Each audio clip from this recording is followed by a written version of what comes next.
כבוד לנו שהגענו לרגע הזה, שהמקום הזה קם על שם הלן פרידמן, שהיא כל כך חסרה עכשיו פה היום.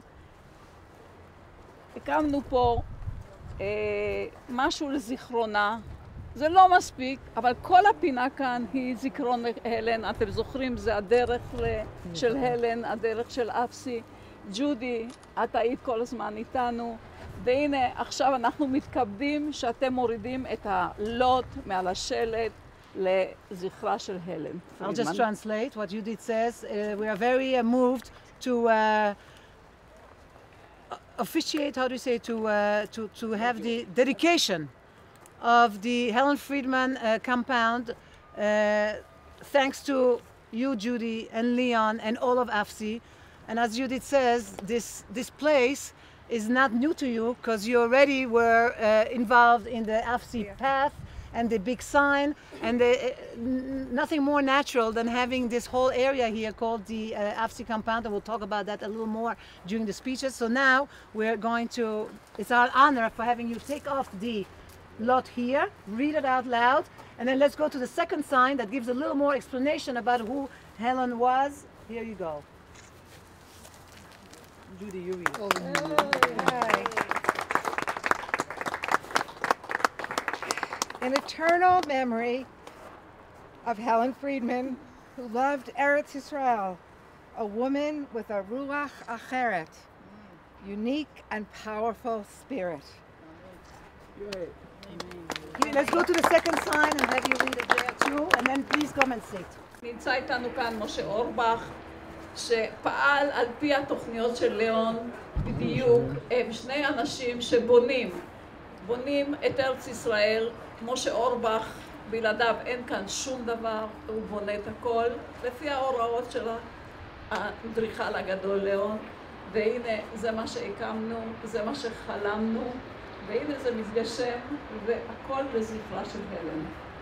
We have with us Moshe Orbach, who built everything here, with the instructions from America, from Leon, who is a builder also, who built, Moshe and Leon, they built Eretz Yisrael.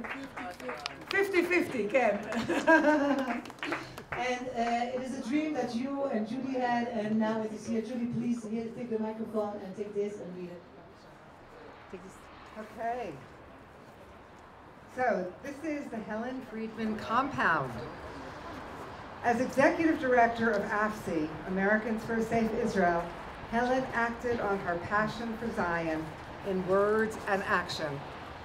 She spoke out at every opportunity on behalf of a greater Israel and the application of sovereignty.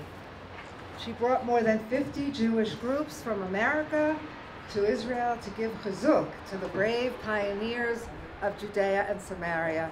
And it's so wonderful to see so many of you here today to initiate the opening of this lovely compound that would have made her so happy.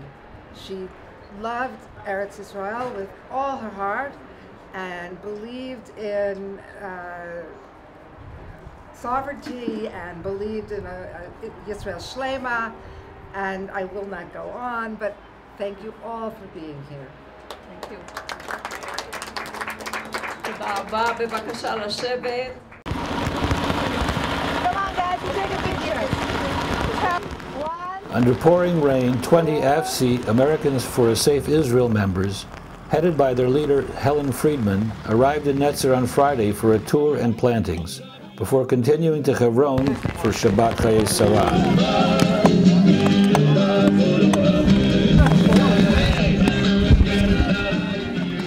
All of a sudden, a group of Arabs showed up and started a confrontation, with the Arabs trying to prevent the Jews from planting, by pushing and shoving the Jews and even uprooting the trees that had just been planted. After a few minutes, the Arabs brought reinforcements, with some 12 Arabs working on a nearby field.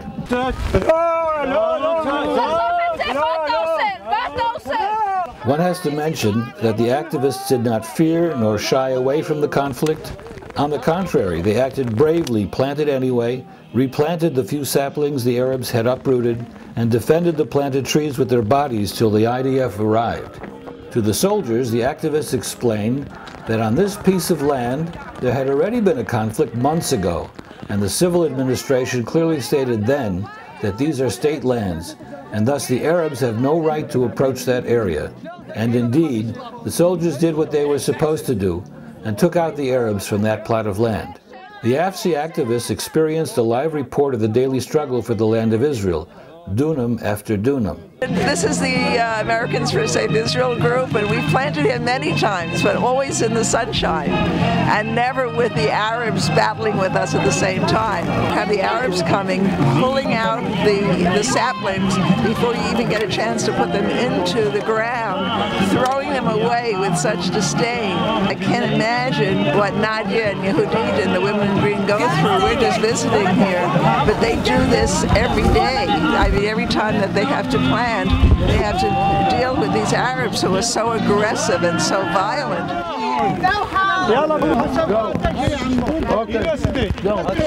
אנחנו ננגן פה על כל עץ ועץ, על כל פיסת אדמה פה בארץ ישראל.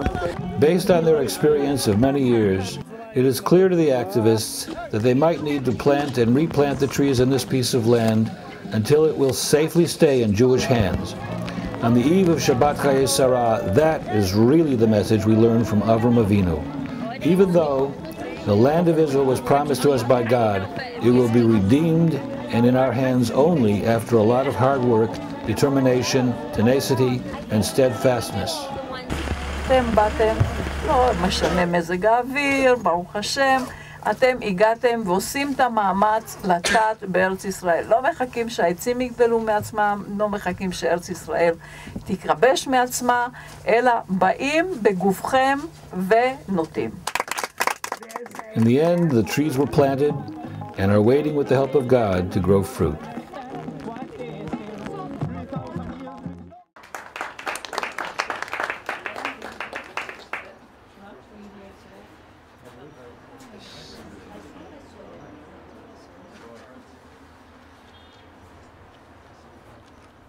ג'ודי, ליאון, אורחים יקרים, ברוכים הבאים לישראל, ברוכים הבאים לעוז וגאון. Dear Judy, Leon, dear guests, welcome to Israel, welcome to עוז וגאון. התאספנו כאן כדי לזכור את הלן פרידמן, זיכרונה לברכה, לחנוך את המתחם הזה שהוקם לזכרה על ידי חברי אפסי הנפלאים. We gathered here to remember our dear friend Helen Freedman of blessed memory, to dedicate this compound that was built in Helen's memory by Judy, Leon, and the wonderful AFC members. תודה לג'ודי ולאון ולכל החברים שפעלו רבות למען הקמת מתחם זה, המגדיל את אחיזתנו כאן בשמורת עוז וגאון בלב גוש עציון. Thank you to Judy and Leon and all the friends who worked hard to establish this complex that increases our hold and the Jewish presence here in עוז וגאון, in the heart of גוש עציון. הלן היא מילה נרדפת לעשייה, תמיד מחוברת לעשייה. כאשר היא מגיעה לארץ ישראל, הלו"ז שלה עמוס לעייפה.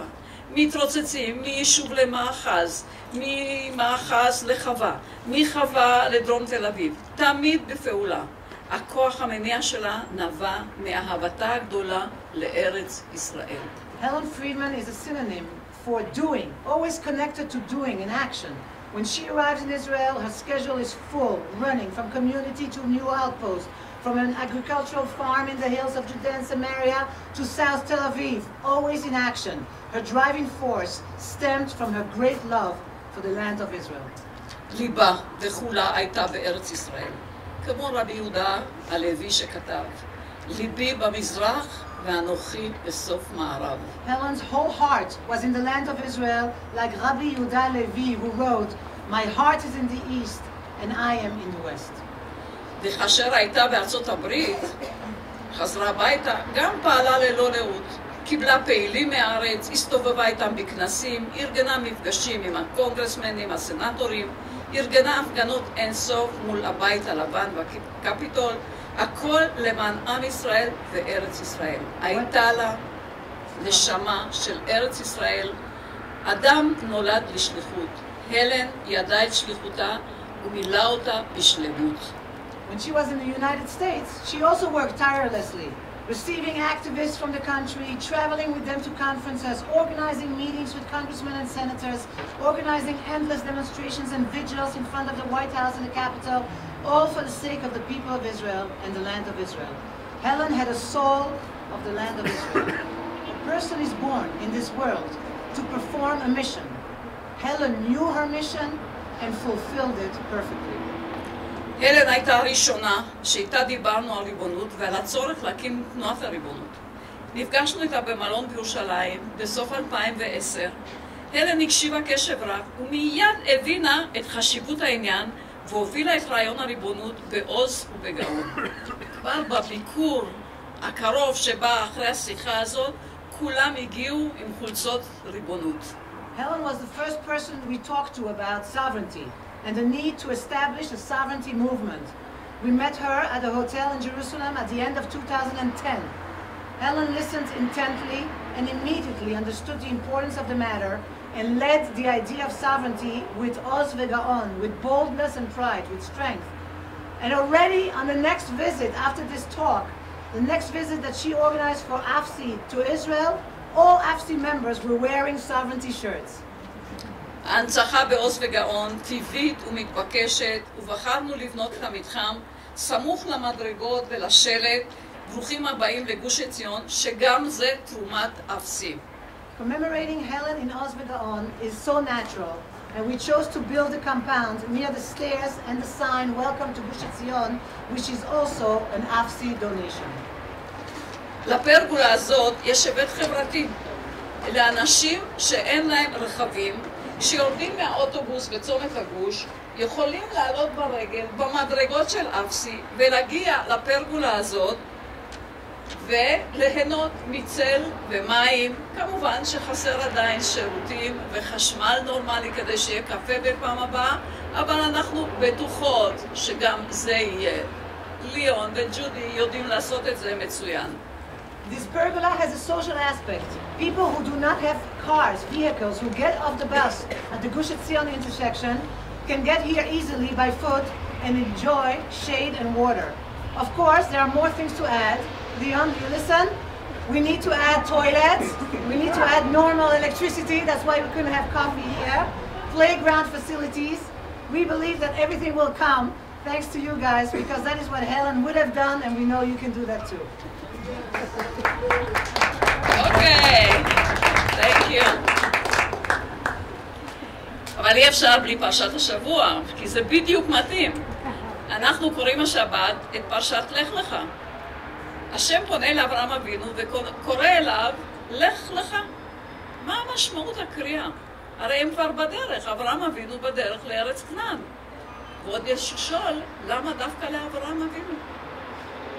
It is impossible to gather all of us without a few words about the weekly Torah portion, Parshat Shavua.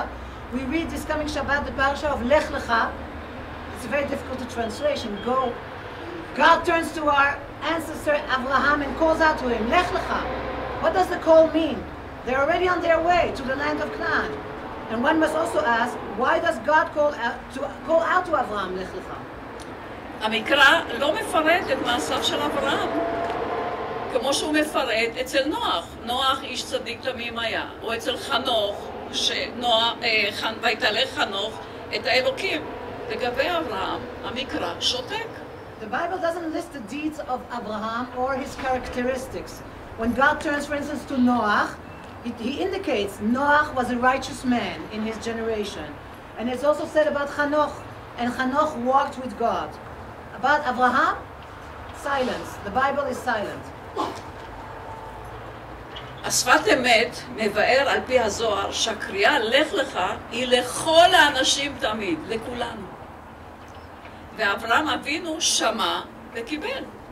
אחרים גם שמעו, לא קיבלו, אבל אברהם אבינו קיבל.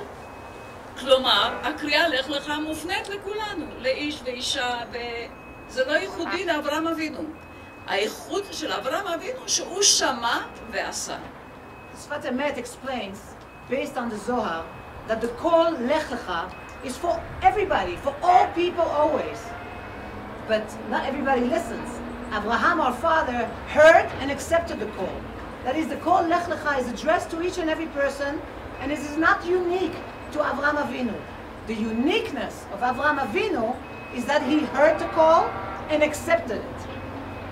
מה הקריאה הזאת באה ללמד, לעורר? בהקשרו של אברהם אבינו, אנחנו רואים את זה אצל אברהם אבינו, שהוא תמיד בתנועה. הליכה, ריצה, השכמה, מהירות. זו התכונה המאפיינת את אברהם יותר מכל. תנועה. ואם אתה בתנועה, אתה מתקדם. אברהם לא נשאר מקובע. הוא בחיפוש תמיד. התנועה וההתקדמות הן השותפות למעשה בראשית ועניינה תיקון עולם. What does this call come to evoke?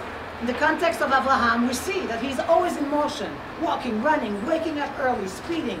This is the characteristic that characterizes Abraham most of all, movement. And if you're in movement, you are making progress.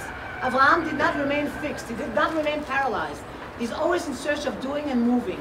Being in motion and advancing is being a partner in the creation of the world. And that is Tikkun Olam. הלן שמע את אותה קריאה שאברהם אבינו שמע. ללכת, לנוע, לחפש, להתקדם. ואכן, הלן תמיד הייתה בתנועה. מתקדמת ומשפיעה, כמו בושם, שאם עומד, אינו מפיץ ריח. אך אם מנענעים אותו, מפיץ את ריחו. כך הלן הפיצה את אהבתה ודאגתה לארץ ישראל ולעם ישראל. Helen, our Helen, heard the same call that Abraham heard. She heard and she decided to act upon that call. And she did, to move, to walk, to seek and progress. And indeed we saw Helen in constant influential movement. Like a perfume, which if the perfume is standing, it doesn't spread a scent. But if it's shaken, it spread its scent. So Helen spread her love and concern for the land of Israel and the people of Israel. אנחנו יודעים שג'ודי תמשיך את המסורת. להגיע לארץ ישראל, לפעול למענה, באותה מסירות, באותה דאגה בדיוק.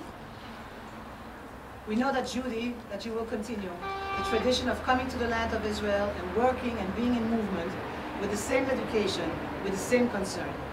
תודה לכם חברים שבאתם. תודה על העזרה והשותפות לאורך שנים. בעזרת השם, אנחנו נמשיך בדרכה של הלן, שהייתה אומרת, שום דבר לא יעבוד אם לא נעבוד. We thank you friends for coming.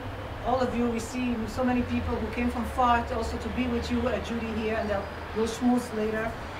Thank you for the new AFSI friends for the many years of help and partnership. We'll continue in the path of Helen, who would have said, if she was here, nothing will work if we do not work. And boy, there's a lot of work. ויש הרבה עבודה שמחכה לנו. אנו נמצאים בתקופה מורכבת פוליטית. נושא ארץ ישראל, לצערנו, יורד מסדר היום, אבל לא בשמאל, ולא בארצות הברית, ולא באירופה. שם מדברים על שתי מדינות. יותר ויותר אנחנו שומעים את הנושא הזה שחשבנו שכבר נגמר, הנושא של שתי מדינות עולה ועולה. ולכן עלינו להעיר את כל אוהבי ופעילי ארץ ישראל, לפעול, לצאת לשטח, להילחם בהקפאת הבנייה, חס וחלילה, להילחם בחלוקת הארץ, להילחם על קרקעות בשטחי C, להילחם תודעתית עבור ירושלים רבתי, חיים נמצא כאן, עבור הריבונות, המון המון עבודה, אבל בעזרת השם, בעזרת חברים טובים, נעשה ונצליח. There's a lot of work. We are in a politically complex period, complicated period. The issue of the land of Israel is off the agenda, but not by the left, not in the US, not in Europe. They are talking more and more about the two-state solution. They are bringing Abu Mazen back to life and back to the forefront. They're standing online to jump into the Merkata and meet him. And on the right, there's too much silence. Dear friends, we must wake up, we must wake the entire camp. We must go back to act, to go out into the field, to fight for safeguarding Area C from illegal Arab takeover, to fight against the construction freeze, against the distorted vision for the division of the land of Israel, God forbid, to fight consciously for a greater Jerusalem, like Chaim is here too, to turn Jerusalem into a huge metropolis, to organize demographics to have a Jewish majority, to continue fighting for sovereignty. So there's a lot of work. Please God, we will act and do, and Bezrat Hashem, we will succeed. Amen. מה שאנחנו נעשה עכשיו, הדובר הבא הוא נועם ארנון, דוקטור נועם ארנון, והיום זה מאוד חשוב לי שהוא דוקטור, בגלל שאני רוצה יחד עם נדיה שאולי ייכנס לחוג הפרופסורים ויתחיל לפעול ולדברר גם אותו. אחר כך הרצאתו של פרופסור מוטי קידר. מה אכפת לך? בשבילנו אתה פרופסור, ונועם אתה בדרך. ואחרי זה ג'ודי וחברים שרוצים אחר כך להגיד כמה מילים. We will hear now words of blessing by Noam Arnon, Dr. Noam Arnon. We can mechiyot kapayim for becoming a doctor, and as Judith says, we would like him to join also the professors who have a strong right-wing professors for a strong Israel. And afterwards, of course, the main lecture by Professor, we decided you're Professor Moti Kedar. Then Judy will say a few words, and then of course anybody who wants to say a few words briefly afterwards, with pleasure, bevakasha Noam, and then Moti Kedar.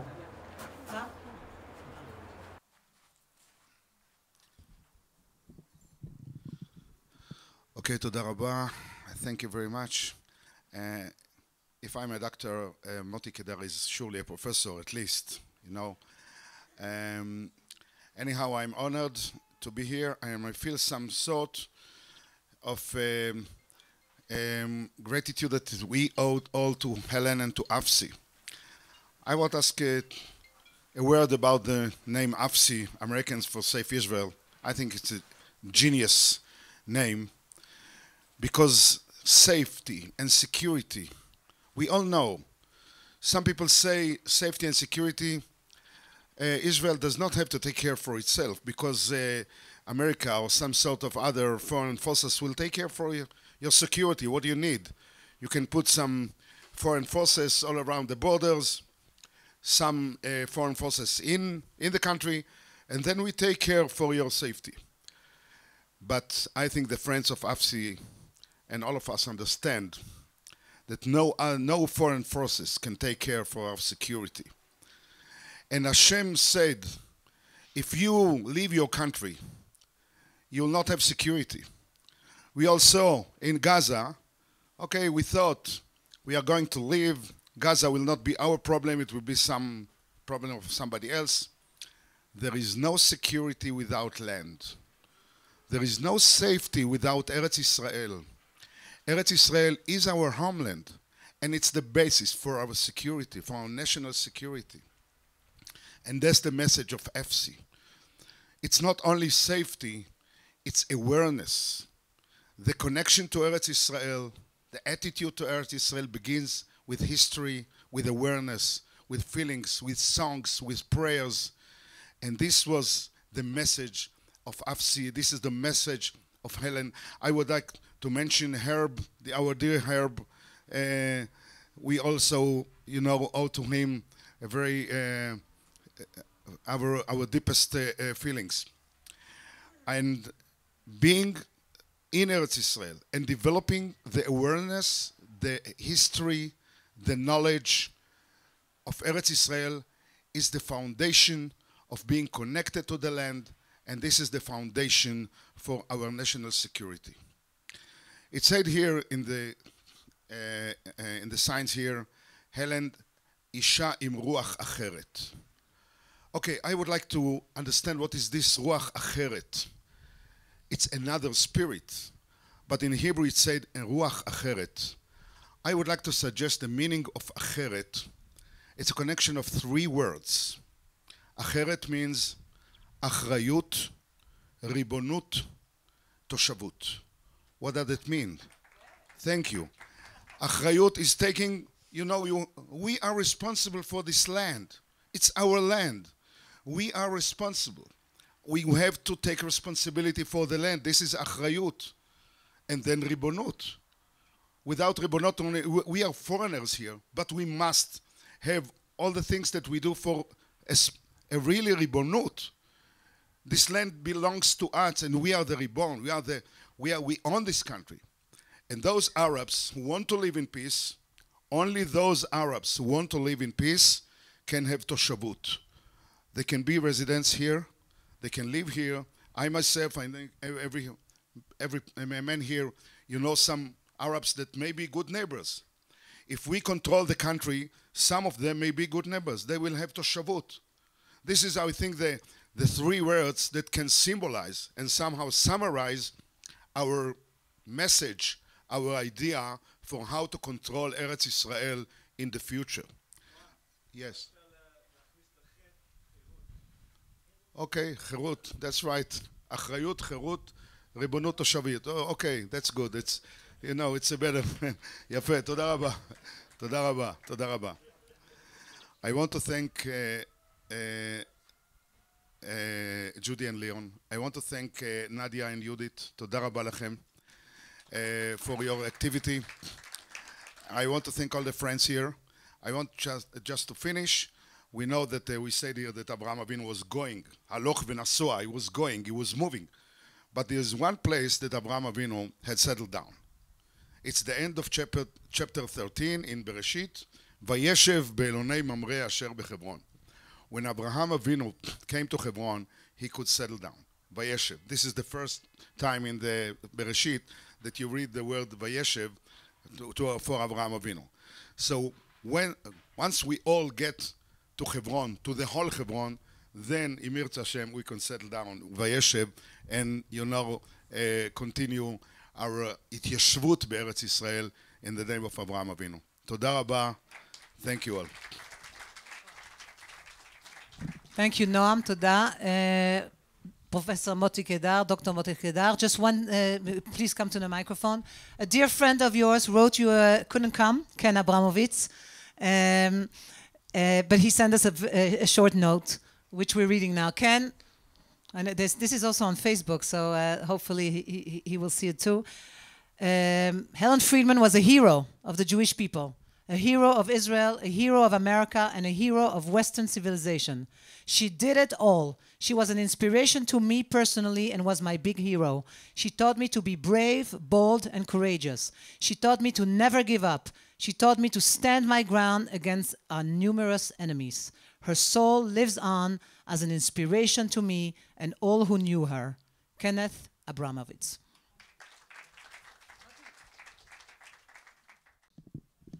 Judy and other, of course, Nadia and Judith and all the others, thank you so much for coming here and thank you for inviting me to speak here. But I have only one question to Nadia. How long do you want me to speak? Because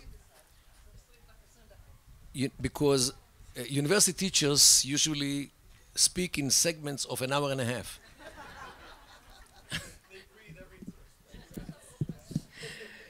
Ladies and gentlemen, I visited the United States of America some dozens of times since 2006 when I started my speaking tours in the United States.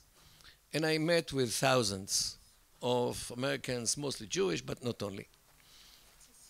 But I don't, of course, I don't remember them all because it's impossible. I have, by the way, a very weak memory. I forgot the ring to my wedding. But it's okay. We are married. Until today, Raina, my she who must be obeyed, never forgot and never forgave me for that. But we'll live with this. I met with many American Jews, or Jewish Americans, I don't know, everybody defines himself differently.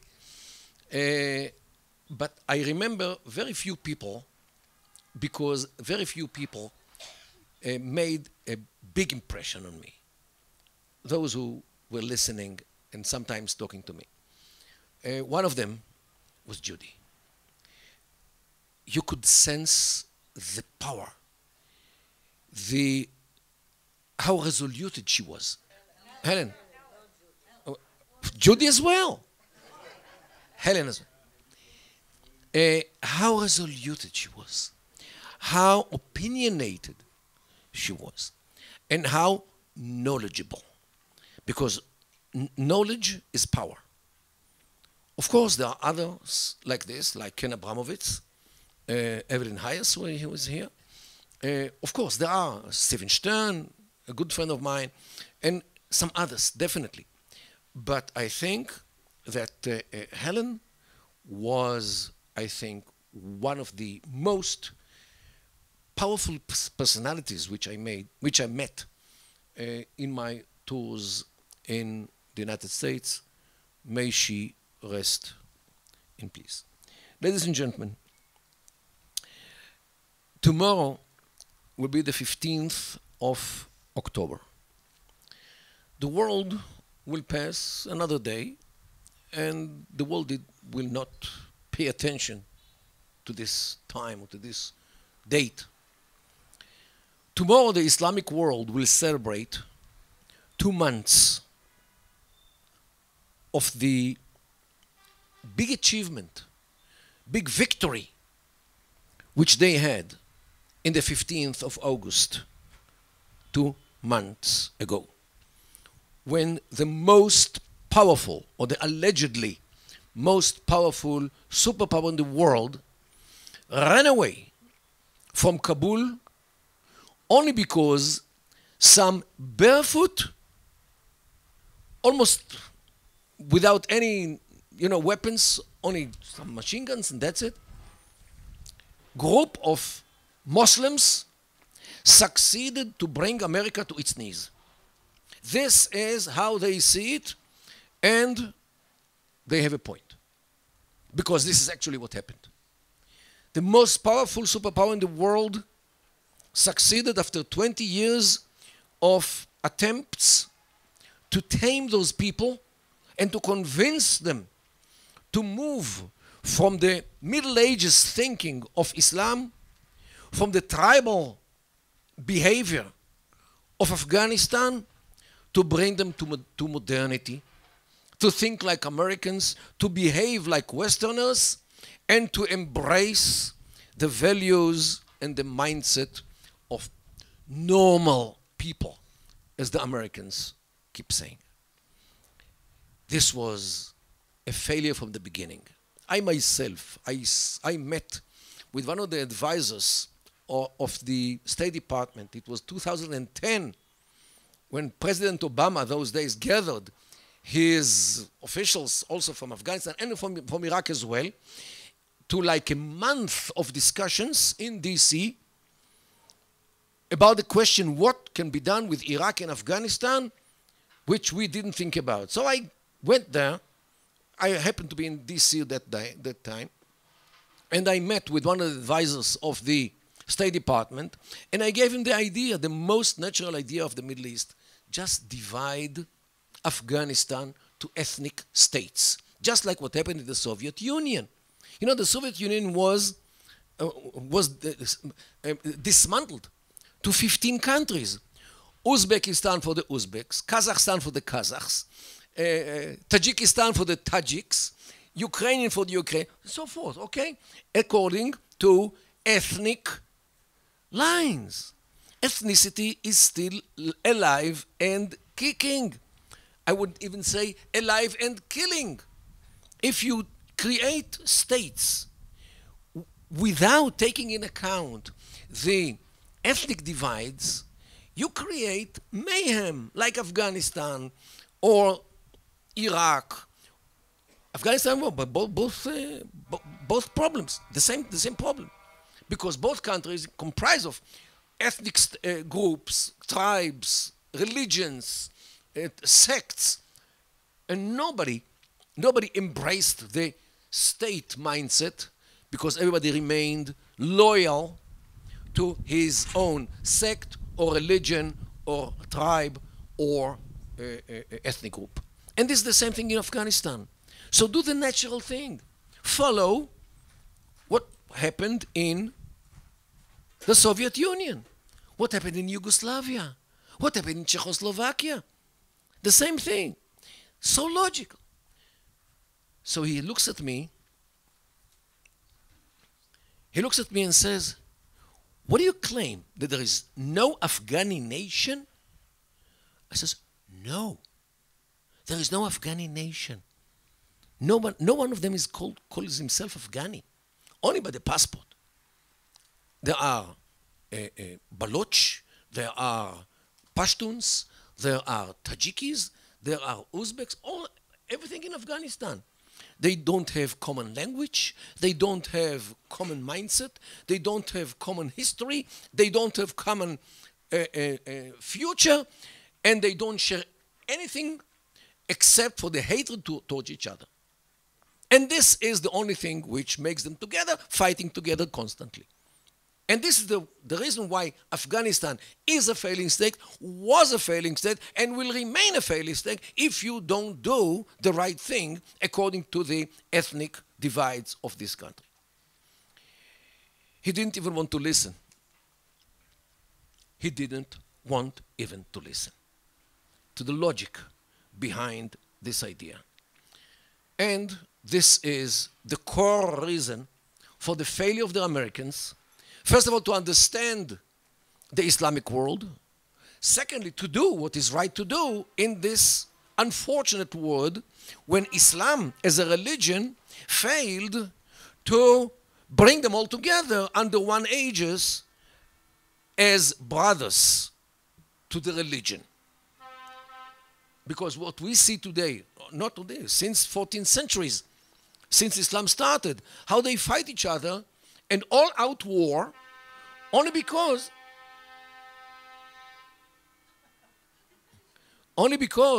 the Muslim Sunnis do not like the Muslim Shia, the Muslim Turks do not like the Muslim Kurds, the Muslim Arabs do not like the Muslim Berbers in North Africa, and the Muslim tribes in Libya do not like the other tribes who are also Muslim in Libya. So actually Islam is the failure of bring them all together, make them all together, and give them the idea that you Muslims are all brothers. And this is, in my view, the main failure of Islam. And what we see today, the constant wars between Muslims, let alone the others, is the biggest failure of this religion. However, they succeeded in one thing, to convince everybody that everybody is committed to the jihad. And the jihad is something which they are shared by all. Of course, when they fight each other, they claim that this is jihad. Because the fight of the Shia against the Sunnah is a jihad. And the Sunnah against the Shia is also a jihad. Okay? Means a war for Allah. Or the war in the name of Allah. Or the war fi sabilillah. Means in the path to Allah. And this is the jihad. However, we as Israelis, as Jews, or Westerners, whatever you define us as we have to understand this jihad issue, because at the end of the day, we are the victims of that jihad. Not only the Muslims, we are also. What do I mean? Jihad, first of all, is a war, holy war. It was by the sword in the ancient times, and today it could be by the rifle, by the missile, by the explosive belt, it could be by roadside explosives, it could be by any killing device which they use. This is the jihad, the military jihad, which we all know about. And unfortunately, this is all what we know about jihad, because this is a military action against the infidels. It is correct, but it's not the whole picture. There are many, many other kinds of jihad. And every one of them is jihad. I'll give you some examples. First of all, there is an economic jihad. The BDS is viewed by Muslims as an economic jihad. And this is well rooted in the Islamic tradition. What do I mean? There is a question in the Shalot Utshuvot of the Islam. If somebody is going to the jihad fields, okay, to the battlefields, okay, to the jihad fields, and he has to eat, because it's far. So if somebody gives him food, how much of the jihad comes to the one who gave the food? Means how much the support. So there is a debate in Islam whether he has 25%, means a quarter, or a third. Means the one who supports the mujahid, the warrior, financially by giving food, he has, according to some ideas, he has a quarter of the jihad. Very good reward. And according to others, a third of the jihad. And what if the man who, after he gave him the food, he gives him also a place to spend the night and take a shower and rest for a little bit, and in the morning he gave him also his horse to get to the jihad field faster and in a better way. So the debate is whether he has third or half of the jihad. Means that economic support for the jihad is it's essential and integral part of the jihad. Okay? So those who support the jihads by giving the money, like Qatar, the Emirate of Qatar, which supports Hamas, for example, takes part in the jihad, and this is their mindset. It's not an economic support to the poor people in Gaza. It is a part of the jihad which the people of Qatar, especially the Emir, this is what he's doing, by money. Those who undermine the economic situation of the enemy are also taking part in the jihad, and this is the BDS. So, promoting the BDS, especially when two Jew boys, the producers of Ben and Jerry, no, this Ben and Jerry is the brand name which I suggested to produce here in Israel. Ben and Jerry's don't get it that if they boycott Israel or even part of Israel here by not allowing their products to be sold here, they are actually taking part in the economic jihad against the Jews. They don't get it because they are too liberal. There is a political jihad or public jihad.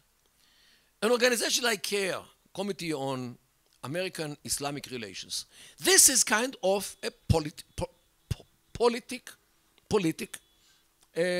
jihad in order to settle in the States, which is another kind of the jihad, the settlement jihad, Yashvut, what they do in the States. And this is actually mentioned in a very important document which was found by the American authorities in Florida in the investigation of the Holy Land Foundation. They found I would say, the operational code of the Muslim Brotherhood in the United States. You can download it for free from the internet. If you Google an explanatory memorandum of the group. This is, if you download it, you can get it from the IPT website for free. And you can read it. It starts in Arabic, then it comes an official translation by English. It is PDF. And you can read clearly what is the goal of the Muslim Brotherhood in the States by establishing organizations like CARE, MSA, Muslim Student Association, and all kinds of others. And they mention all the NGOs which are working according to the tax exempt, like 501c3, means they use the American money in order to promote the jihad against America by settling in America and forging organizations like CARE. And this is a political or public jihad as well. There is a media jihad. Al Jazeera, for example, which is broadcast by Qatar from all the world. The same country which sponsors the jihadists by money. So they have also a media jihad. And by establishing an English-speaking Al Jazeera, it is a jihad from inside the United States. Because it comes in English. What is better than this? Al-Manar of Hezbollah, or the networks. Means they use, in the media jihad, they use WhatsApp and Instagram and Telegram and all these applications in order to recruit people, in order to convince people to come to the jihad. So this is also some kind of a media jihad. And if you open a group of jihadists or to incite people to go to the jihad, this is also part of the jihad. Otherwise, people will not come. So it is a part of the jihad. There is a migration jihad. What they do today to Europe and to America as well, and to here as well. This is migration jihad. Jihad by migration. We don't have to fight them. We don't have to kill them. Let's just go there. We will have children. They anyway do not have children. The Europeans and the Americans also, some of them, do not have children. At least not in order to keep the society alive. So in a generation, 2, 3, 4, 5, who cares? We will be the masters of Europe, and then we'll be the masters of America. And we are there. And the migration is part of the jihad. By the way, Muslims are very patient. We are not. We want everything to be instant. We want it now, because our clock ticks every 4 years, times of this or time of that. They have time. And there is actually a verse in the Quran which says, Inna Allah ma'asabirin. Allah is with those who have patience. And they have patience. There is a settlement jihad, what you see on every hill, on every place, here in the country and many other countries as well. There is the fire jihad. Would they set fire in groves? And I'm not sure that in other parts of the world they don't do it as well. I don't know, but the Notre Dame, if you ask the French who burned the Notre Dame, they will not tell you, although they know. There is the street jihad. What we saw here in May, what we saw in Lod, in Ramle, in Yafo, what we saw in Akko. My friend, Abi Har Even, the one who initiated the Israeli space program, and there was a colleague of mine in Bessa Center in Bar Ilan. He was burned to death. Burned to death in this street jihad, which we had here in May. When they pray in streets like in Paris, on other places in the world, this is another kind of jihad, to show the others that we are here to stay. You can't kick us out. This kind of, to convince the others that their game is over because we are here. We the Muslims are here. There is the conversion jihad. Unfortunately, if you go to YouTube and you search, why did I convert to Islam?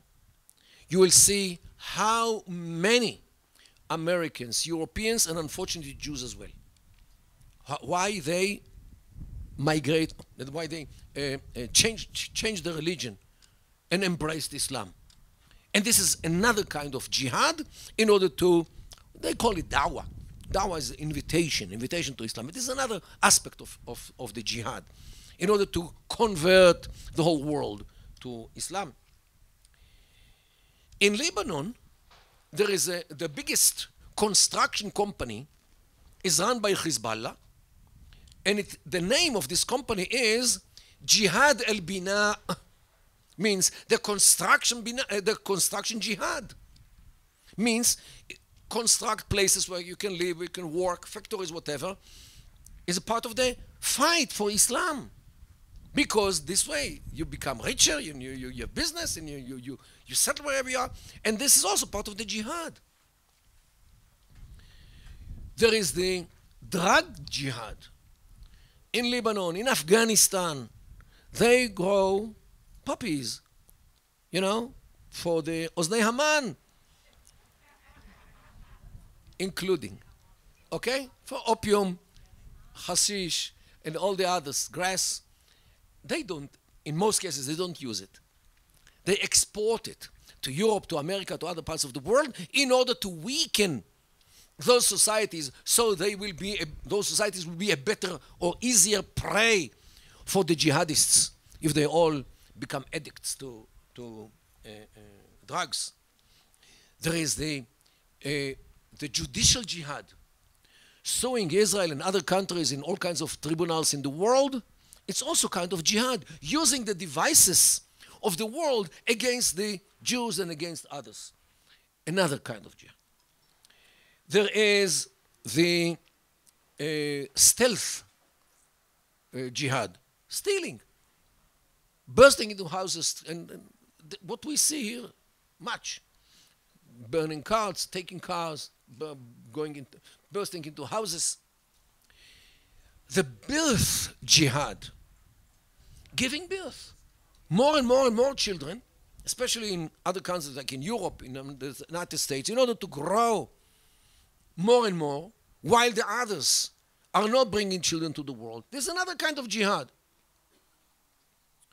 What we saw, uprooting of trees.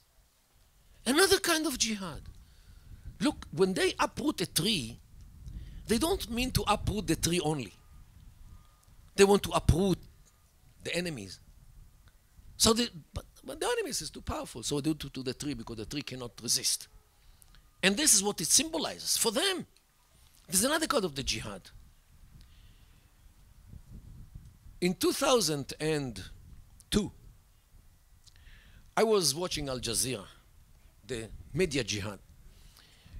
Every Sunday, between 9 and 10 p.m., was a program by Yusuf Qaradawi, the most powerful leader of the Muslim Brotherhood.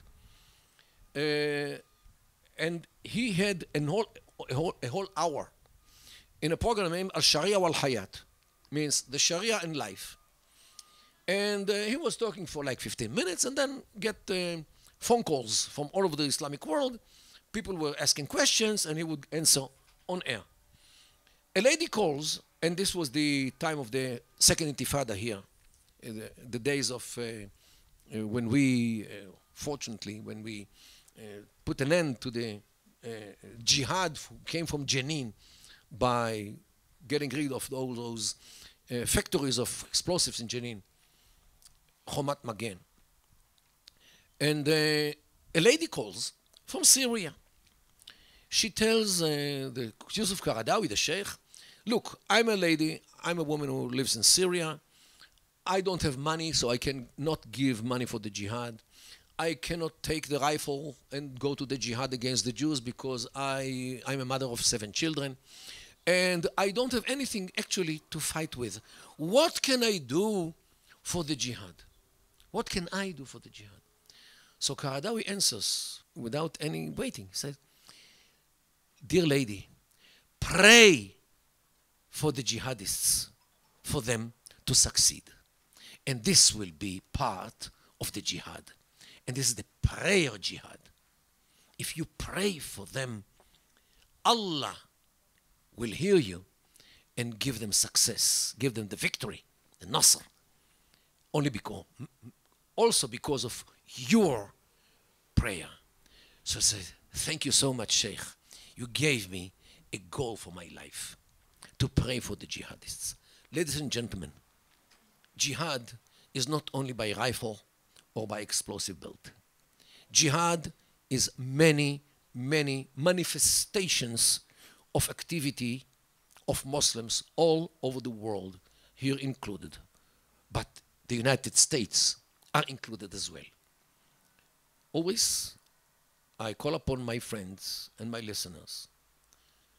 Ladies and gentlemen, wake up, learn about them, read about them, listen to what people who know about them tell you, and start to believe what they say. Because if they say that they want to get rid of the Jews here, it's the Iranians. What do you think they need nuclear bomb for?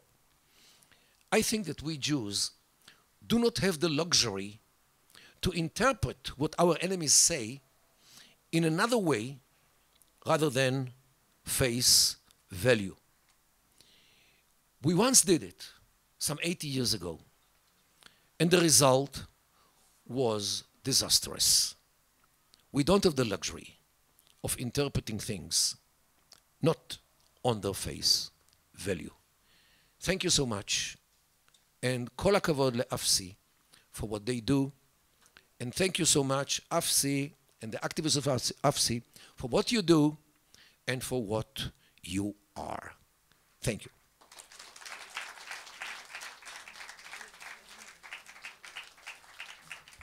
Wow, as usual, wow, Moti Kedar. Judy, you come and say a few words.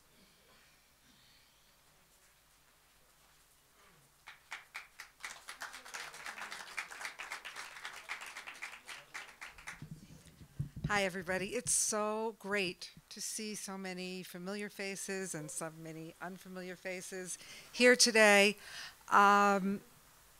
celebrating my mom's life, really. I didn't have anything prepared, so what I say is just coming from my heart. And what I can say is that, you know, my mom was a lioness fighting for her family, for her brothers and sisters. She had one brother and three sisters by blood. She had 4 children, 2 grandchildren. And when I first came to Israel with her, I realized that she had a much larger family. She had sisters and brothers amongst all of you. And it motivated her so strongly to constantly work, to find every avenue, to speak out, to help out, to do anything she could do to advance the people of Israel, the land of Israel, the necessity of the Jewish people to have a homeland. And I'm gonna cry. I just really so appreciate this. Leon came up with the idea, and we ran with it. And I hope that there are just many more of my mom's family who are here to enjoy it. So thank you very much.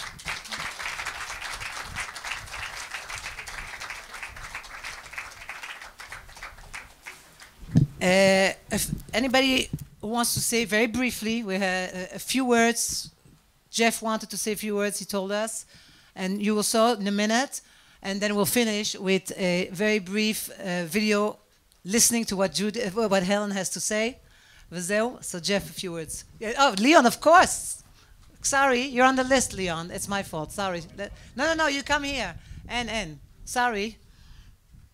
Of course, Leon, and then Jeff. Thank you. You know, I used to lecture for a living, and it used to be 1 hour, 2 hours, and 3 hours. So I prepared some remarks. I'm kidding. This idea came to me because of course, Helen. We spoke with Judy, Nadia, and Yehudit, and came up with this pergola. Here in the States, we call it a pavilion. So what we did not have to do, we didn't have to call the State Department in the United States. We didn't have to call London, and we didn't call the Europeans to make this happen. You pulled some permits from someplace, and here we are. And with the very talented individual to my right, Eifa Moshe. He left? Moshe. Moshe was the builder. And with my limited expertise in this kind of thing, I'm a retired physiologist, but that's another story. Moshe and I came up with this. But thank you all very much. Okay. This is my better side. I don't have a good side.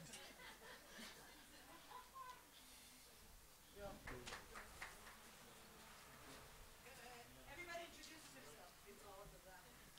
Hi, I'm Jeff Dalby, and I promised Nadia that I would speak for 2 minutes. Actually, now it's going to be less than that, because Judy, you stole my thunder. And I'm going to, with everybody's permission, I'm going to speak to Judy. And this is also coming from the heart, because you know that your mom was my mom, my sister. She was our family, and she cared deeply for all of us, for those of us who were privileged to know her. And then she had her bigger family. That's those of us who live here in Israel. And she cared so, so deeply for that big family, for Am Yisrael. It wasn't only evident when she came here after I made Aliyah in 2007, and she would come with the Chizuk missions. But we were on what your mother and I called the Northeast Corridor Shuttle. We would take trips constantly down to Washington, and we would share our peanut butter sandwiches on Amtrak. And your mother was just indomitable. I would say that is the word that would describe her. She would make our appointments, and I would say, Helen, are you crazy? 12 appointments for each of us, right? We would go and then meet back, let's say, at Senator Arlen Specter or Joe Lieberman's office before we would go over to Penn Station. I was slumped in the couch in Senator Specter's office waiting for her, and she would come back. Jeff, how was your day? Tell me about all of your meetings. She was amazing. She was my mentor. I'll never ever forget 1994, my first trip down to Washington. Helen and Herb mentored me. I can attribute virtually all of my skills advocating for Israel to them. Sitting in, and was your mom that really made all of the difference. Sitting in Congressman Michael Forbes' office, she came over to me. She said, Herb is busy with Congressman Forbes. He cannot get over to Senator Helms for a meeting on the Senate side. Jeff, you take it. I said, Helen, this is my first time down in Washington. I can't go over to Senator Helms and take that meeting. She said, Jeff, you'll be okay. I was peeing in my pants.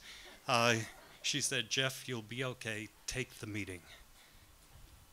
The rest is history. I will never, ever forget her. I will just commend one thing to Yehudit and to Nadia. She, every single time we were on our way back from Washington, would say to me, Jeff, what can we do to get the young people involved? Kol hakavod to all of you in my age cohort, kol hakavod, but what can we do to get the young people involved? And so I hear, despite my hearing aids, I hear her voice ringing in my ear. I decided I was going to take those young people, those university students, to the Knesset, to Congress with me. It was, I think, an amazing experience for me to take those young people along. And when I went, do you two recall Heichal Shlomo some years ago when you guys got the youth involved here in the Ribonut movement? When I saw that, I said, we're in good shape here. Now, what we have got to do in the United States, please, everybody in AFSI, take this back with you. What we have got to do in the United States is emulate what those two young women over there have done, okay? And get the youth involved there as well in a Ribonut movement for us here. Thank you so much, and thank you for sharing your mom with us. By the way, we have Ribonut youth who wants to, they want to be in touch. You know that they're very active, our youth, and I guess you get the updates about what they do, and they want to be in touch with חוץ לארץ, so we'll talk about that. נכון, יהודית? יש לנו כמה חבר'ה שרוצים. What's your name? Miriam wants to say a few words, then Mina Fenton, and Chaim Silberstein. בסדר? Guys, keep it short. Yes, my name is Miriam Tannenbaum. Maybe somebody of you know our books, Catch the Jew and so on. I'm the wife of Tuvia Tannenbaum. And I was also for a long time the neighbor of Judy. And when Judy in the beginning told me about AFSI, Americans for a Safe Israel, I said, Judy, do you know that you have the most important mission for any American Jew? Do you know that? That's the future, that's the real call for any American Jew. And we heard about the dangers here, but do you know the end of the story? That Israel will be and is the place to be for any Jew. It will be the head of all the nations. And this will be the most secure and safe place for any Jew. And whatever you're doing now, you're preparing for your future. You're doing something big, even if it doesn't look big. It's the biggest thing you can ever do. I'm so excited what AFSI is doing, the idea. And we really need to spread it to all of America, because the best of Israel is yet to come. It's yet to come. Let's just look at the glorious future we will have here. Thank you so much. Chazak, Mina, and then Chaim. Where are you? Chaim Silberstein? Okay. My name is Mina Fenton, prior city on the Jerusalem municipality. I was 11 years.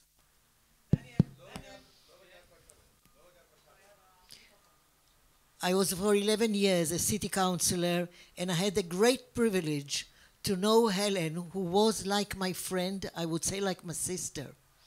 She was an eloquent woman of spirit and deeds. She wanted to be updated every day when she came back to America in order to know what is her program for the next day, who is updated, not way back a week ago. I can tell you we were sitting and everything that she wanted is, what is our program?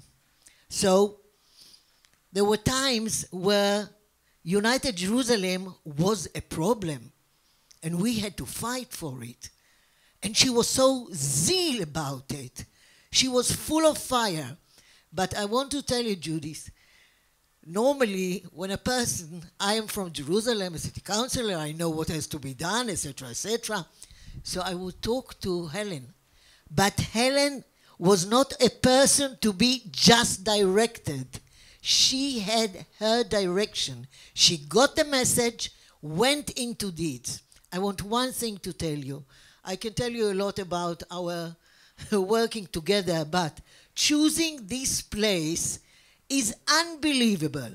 Number one, stretching out, bigger. veGaon is going to be wider. And this was Helen. Everything has to be greater, higher, wider. But we mentioned Abraham, right? Was Lech Lecha. This is like Abraham tent. There was open to all the guests to come with great love, with great piety. Yesterday was the Memorial Day of Rachel Imenu. Listen, I was in tears when I was sitting here and I was thinking how similar, you know, in a way, I take Helen, great Helen, and Rachel Imenu. Rachel Imenu was buried al Em Derech, on the way, the main road. She was worrying and praying for the next generations because she knew, as you said, there is a future and there is a big future and there is a glorious future. Helen was indeed, she was Rachel Imenu indeed. She had like a prophecy. Her mind was full of imagination, but with her 2 feet down to earth. It was a great merit for me, for all of us, and I can feel it from all the words that I can hear about her greatness, and I can tell you her memory will carry on living. She is here al em haderech, like Rachel Imenu. She is here accepting all the guests, and she is calling them. This is her great job, calling everybody. Come over to Israel. Love Jerusalem, love Hebron, love every place in the country. This is our future.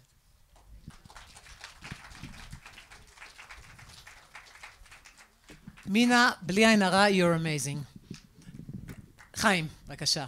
חיים סילברשטיין. Chaim Silverstein, thank you for introducing me.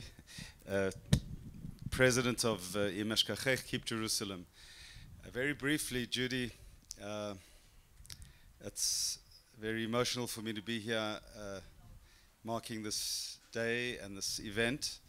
I had the privilege of knowing Judy for over 25 years, knowing Helen for over 25 years, and starting with the days of Herb in the office in east side of New York originally, and then all the trips to Eretz Israel. I just want to mention three things that stick out in my mind. First of all, we heard all the time how Helen was a fighter for Eretz Israel, but that wasn't enough for her. She had to find the most difficult projects, the most difficult places. That's what she had to find. It had to be Hebron, right in the middle. It had to be Nagohot. It had to be Shechem.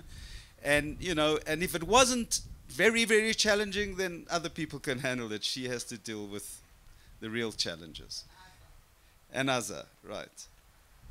And that was point number one. Point number two, we saw from the photograph of her, I cannot ever remember Helen without a smile. I just can't remember her. She always had this teethy smile on her face, which was inspirational. And and the third thing I want to say is that, as you have all said, and I want to say it for me personally, she was really an inspiration to me, who's one of the finders on the ground here. And she just, from her, never needed to shout. She was always speaking quietly with a smile and getting things done. As you all said, she speaks in word and in action, and even in Yerushalayim, few of you know, but she also put her money where her mouth is. And we were privileged, our organization, privileged to have her a partner in one of our projects. And my feeling, I don't know if you all know, but she was in the process of making Aliyah. And I just feel God decided that she needs a higher Aliyah, because for what she did for Eretz Israel, she had already made that Aliyah. It had already been registered in the holy books, and Hashem took her to a higher Aliyah. So may her memory be blessed, and may we all be privileged to continue her legacy. תודה חיים. עקיבא כהן from יצהר, and then Rabbi Dan Rosenstein, Executive Director of the Hebron Fund.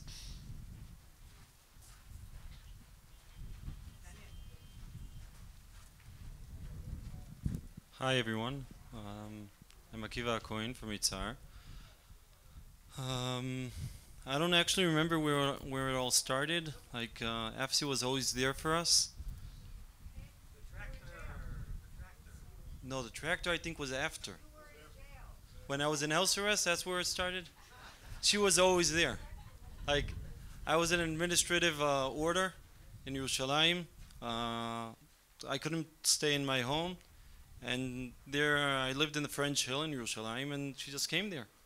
I think actually maybe it's my wife's grandfather, Yossi Ben Aaron, made the shidduch between us. I think so. And since then she was always there. Anything that ever happened and she saw on the news about Yitzhar, immediately I would get a message from her, WhatsApp, mail, whatever it was. Anything we ever needed, it was obvious they would be there. Just 2 years ago, or last year maybe, we had an enormous fire right outside Yitzhar, and endangering all the homes. And she said, "What could we do to help?" I said, "We have this equipment." Immediately, the check was on the way. I'll make it short.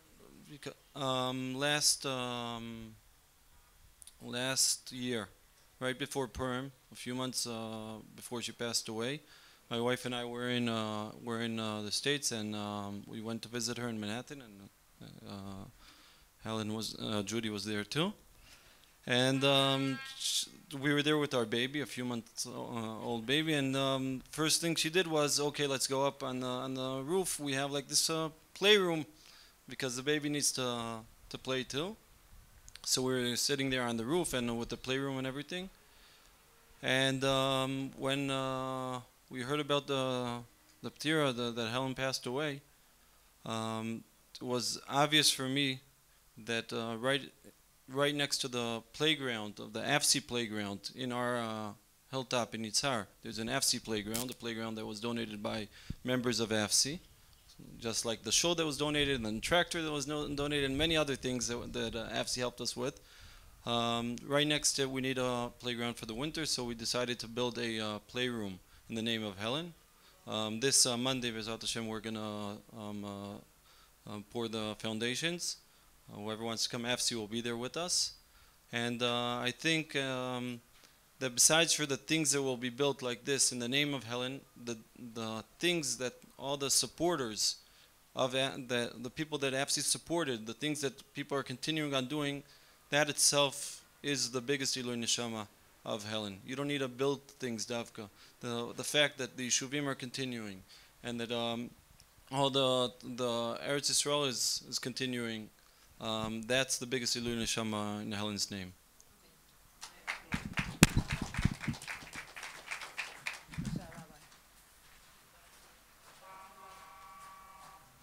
Hi, Judy. I promise to be brief and try not to cry. AFC was a Tier 1, is a Tier 1 primary supportive organization of Chevron and the Chevron Fund and the Jewish community of Chevron. And what I mean by that is not just the people that write the biggest checks, but it's also the emotional support. And it also gives us the confidence to do what needs to be done. AFC has been with us for more years even before me. I only got to know Helen when we were AOL friends. We eventually became Gmail friends. And Helen was our inspiration. For me, she was a coach, and she was a friend. And there were many times where we would converse. The last email she sent me was in July before she passed, complimenting us on our newsletter and on our activities and to keep going. I remember one time there was an organization, I won't embarrass the organization, but it's a very wealthy 9-figure organization in the New York area. And they presented a challenge to us which was a little bit uncomfortable, and I had to get back to them. So I conferred with Helen. I think I held the phone like about right over here. As she began to tell me and give me the confidence, I'm a pretty confident guy, but you know, against a 100 million plus organization, that she says, I'm going to get on the phone with them. Did you want me to do that? I said, let me make a call. I called back the organization. I said, listen, we could settle this one of two ways. Either you and I settle this now, or Helen Freedman would like to speak to you from AFC. You don't want that. I don't want that. Let's just figure it out. So if I'm here, you know, in the middle of the planning of Chai Sarah and people are calling how to come and whatever, it's because of the cover that I have for your mom and for the people of AFC, and now it's all upon us to keep moving forward as Helen would want. Thank you very much.